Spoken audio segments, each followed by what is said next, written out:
Hi everyone, this is Jay Stein, and this is the Intelligent Investor Chart of the Week series on the Devy Royale, where each week we look at your favorite Dynasty assets and talk about whether they're buy, sell, or holds. And today we're going to talk about Rhamondre Stevenson and why I think he's a hold in Dynasty Fantasy Football. Let's get to work.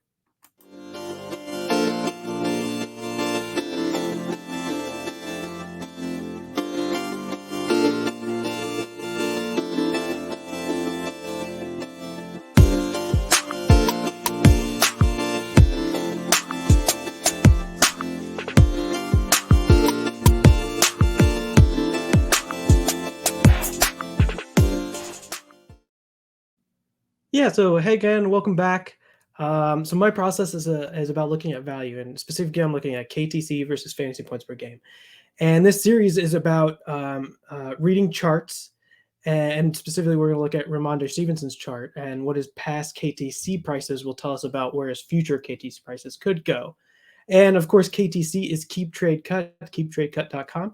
And it's a website that uses crowdsourcing, where they have everybody that visits the site say whether they'd keep, trade, cut certain players. And then they have an algorithm that comes up with values for each of those players, trade calculator ranking, stuff like that. But basically a sentiment indicator. And I'm using it like a stock would be on the stock exchange, where they trade for a certain dollar per share. I'm using KTC as my dollars. And I want to try and make you further KTC. So let's take a look at Rhamondre Stevenson's KTC chart. So here, this is chart of the week 8. So you've seen this quite a few times if you watch most of these. But the blue line, that is Rhamondre Stevenson's KTC over time. It starts here on May 6, 2021 at around 1250 KTC and ends yesterday at, or 2 days ago on February 28th at 4636 KTC. So that's where that blue line has been over this year and a half, 2 years. The red dashed line that goes through the center, that is the average of the blue line over the whole series. So it's kind of the average there. And then the blue dashed lines on either side of that red dashed lines, that's one standard deviation of the series. The gist there is nearly 70% of the series should fall within the one standard deviation. And when you're getting outside those standard deviations, you expect to revert back to the mean. And we'll talk a little bit about that in a bit. So the red dash line, that's at a KTC around 3167. So that's kind of gives you an idea of where we are versus the average line. The solid red line, that is the 150-day moving average of the blue line.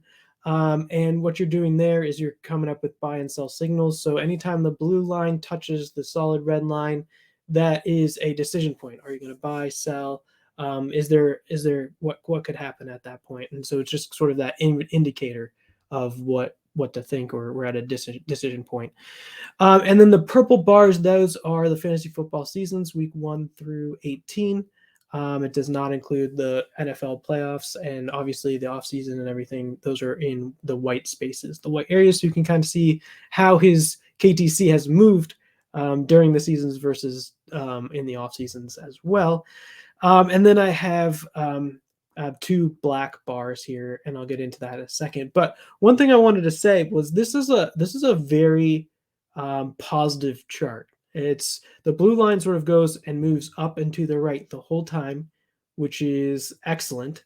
And more importantly, that blue line checks down to the 150-day moving average, so that red solid line, a few times without actually getting into sort of a negative bear type of environment. But those check downs lets the chart rest a little bit. So there isn't just so much hype that it gets so far ahead that you get too expensive at any given point in time. So it's really been this steady eddy growth over time, which is exactly what you want to see from a chart. Now, these black lines, we've got one black line at the very top. It's kind of right at that 5,000 KTC marker. And this is something that Rhamondre hasn't been able to break through yet. This is a ceiling line, where a roof line, where he can't break through the ceiling, break through this roof. He kind of has hit this over and over again and sort of bounces off of it. And so that's sort of a limiting 5,000 KTC line. It's sort of limiting from that perspective. And what happens here going forward will be pretty interesting if he can break through that ceiling or that roof. And then you have the bottom upward sloping black line.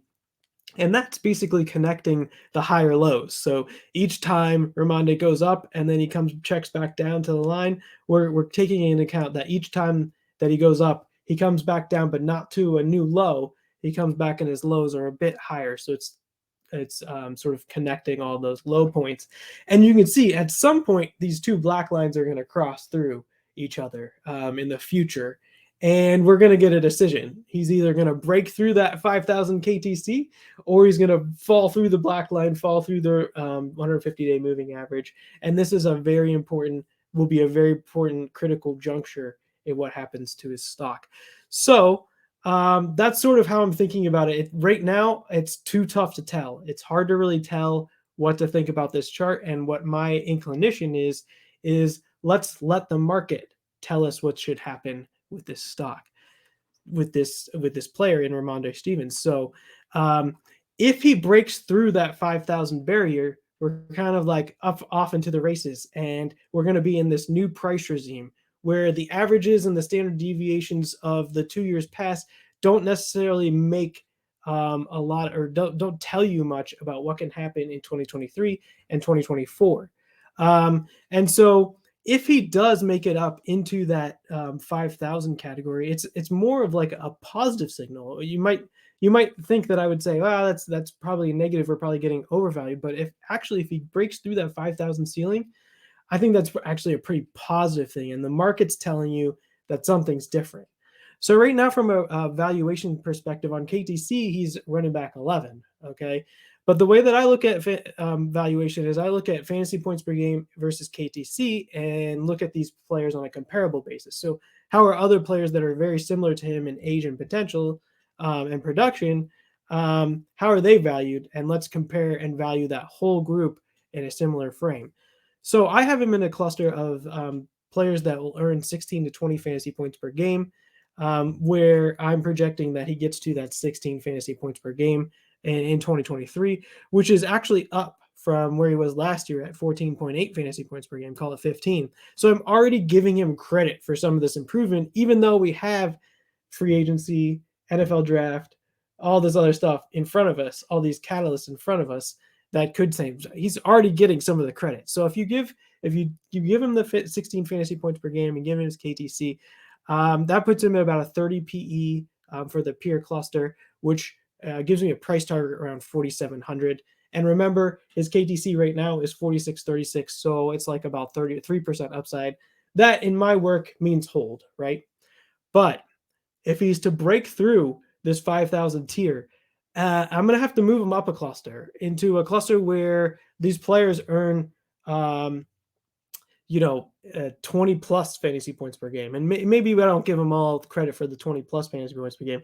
But then we're talking about sort of the Breece Halls, Jonathan Taylors, Kenneth Walker III's, who are all averaging in the KTC around 5,700 to 6,200, which is actually quite a bit of upside. So if you are a buyer at 5,000 and you think you can get to 6,200 or 5,700, that's pretty significant upside for a player. And that would mean that the price regime is changing.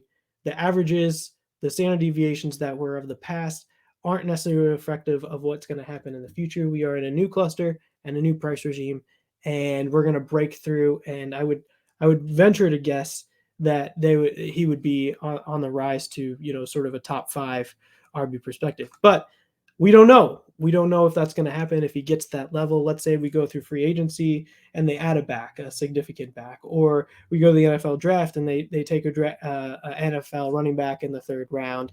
That's a decent compliment to Rhamondre Stevenson. I don't see him breaking through that 5,000 barrier, and we're probably back to sort of the old regime where he's about fairly valued from that perspective. Anyway, so that's pretty interesting stuff. I think the chart is not really telling me too much at this point. We're at a critical juncture where I'm going to let the market tell me how to react and which way I think that the price could go. Again, if we're breaking through that 5,000 barrier, it's actually, I think, would be a positive thing, as opposed to maybe being sort of a situation where he gets to be in an overvalued situation. I think that's more of a signal that we're continuing on this upward rightward trajectory for his price.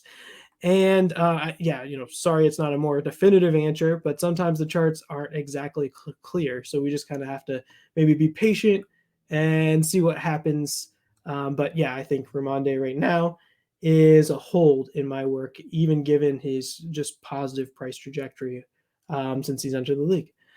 Anyway, thanks for so much for watching. Let me know who you want to see next week. And please like, comment, subscribe down below. And if you're not already, join up on the Devy Royale Patreon. You can find me on Twitter at _Jason Stein. And the Intelligent Investor series is going to be over on the Football Guides here soon. So more to come on that. And thanks again so much for watching, and see you again next week.